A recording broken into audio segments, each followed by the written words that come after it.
Binilan ako ni Mami ng melon. Be. Ngi, melon ba yan? Lemon kaya yan? Lemon ba to?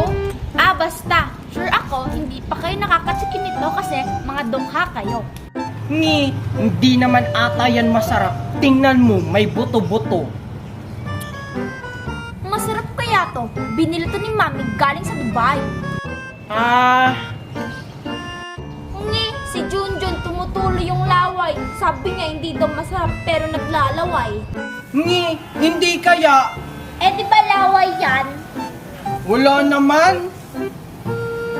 Angel, may malaking ibon. Saan? Ayun oh. Wala naman eh. Sinungaling ka talaga, Junjun. Yung melon ko may kumagat. Ikaw ba kumagat dito, Junjun? Nga. Baka yung ibon yung kumagat. Yung ibon hindi naman ganito kalaki yung bibig ng ibon. Mami! Mami! O sige Manong, dyan mo na lang ilagay. Mami! Sino ba yung umiiyak? Si Angel ba yun?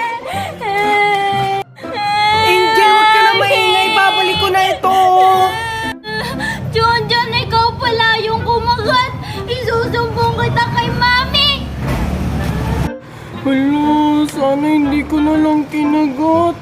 Ang sarap-sarap kasi.